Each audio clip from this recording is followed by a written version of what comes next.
Hey guys, it's Melissa. Today we're going to talk about using the SVG clip art files within Silhouette Studio. I'm going to be using a file today from the Clipic bundle, currently available on fontbundles.net. If we go in here, the bundle includes lots of different folders, and the one that I want to use today will actually be the unicorn folder. So when I open up the unicorn folder, I see all the PNG files, and of course these are files that have a clear background. And then right here we see unicorns.svg.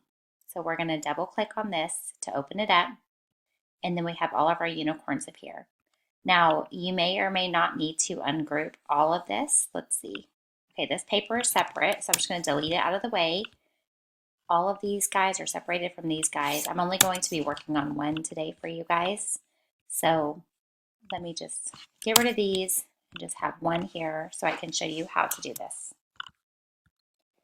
Okay, so the first thing we want to do is ungroup until we can no longer ungroup. So the option's still there. Okay, we can no longer ungroup, so it's ungrouped far enough.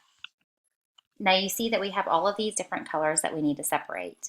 The hardest way to do this is to actually go one by one and separate colors. The easiest way is to kind of combine light colors so that you can make a file that you can cut in your Silhouette. I like to go to my Select by Color window and go to by Fill and pick things that are similar. So, okay, this is the only black that's in here. So it clicks everything that is black, and we're just going to do Command G to group those things together. Then we have the green, hit Command G to group it together.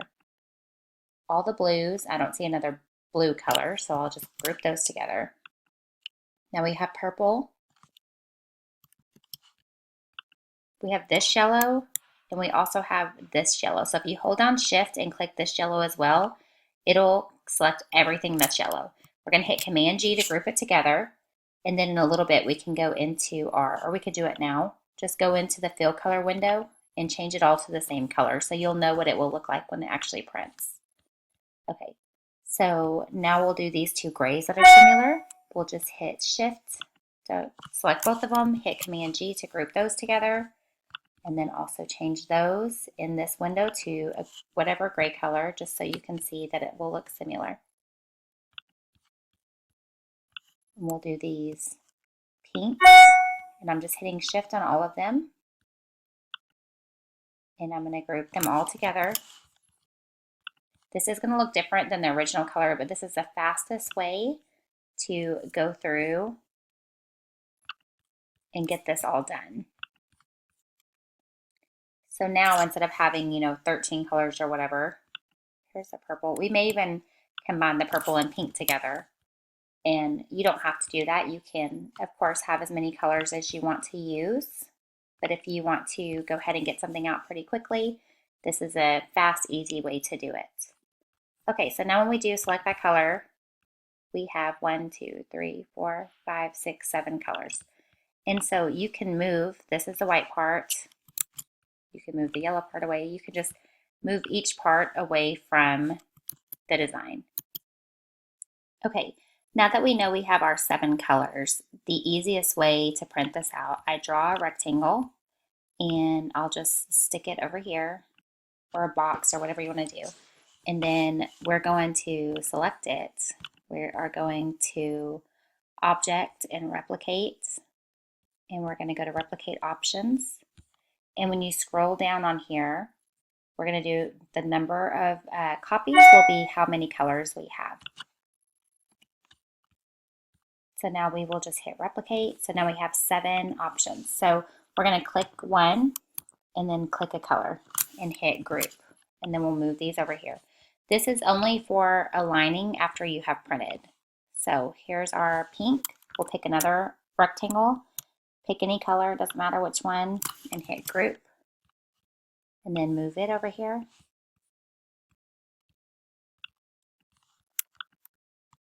Same thing. We're going to hit Group.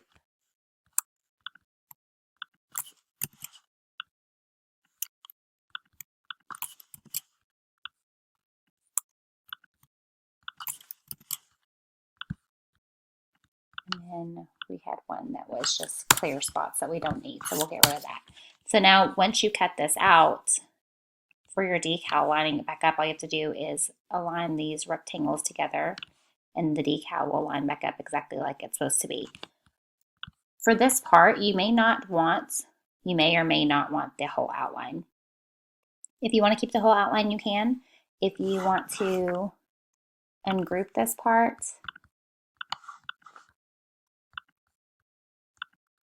and just select like the eyes or the hair, you know, different pieces of the outline, you can do that as well. So it's all up to you on how detailed you want your design to be.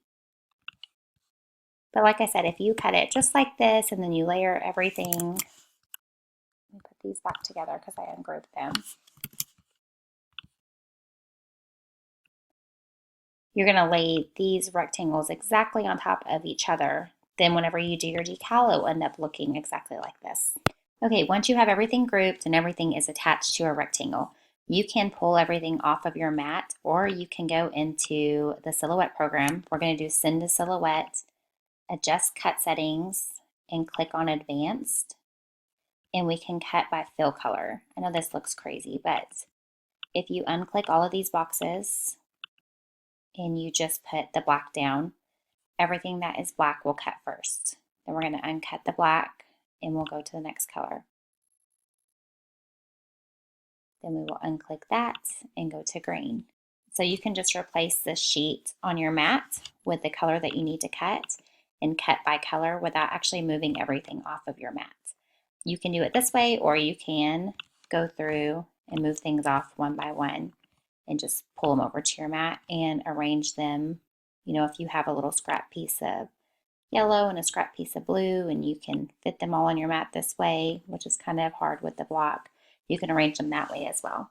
Okay guys, I hope this answered all of your questions about using the SVGs in your silhouette program with these files in order to make cut files, decals, t-shirts, whatever you're wanting to make. If you have any additional questions, please feel free to ask in the comments below and we will see if myself or someone can help answer those. Y'all have a good day.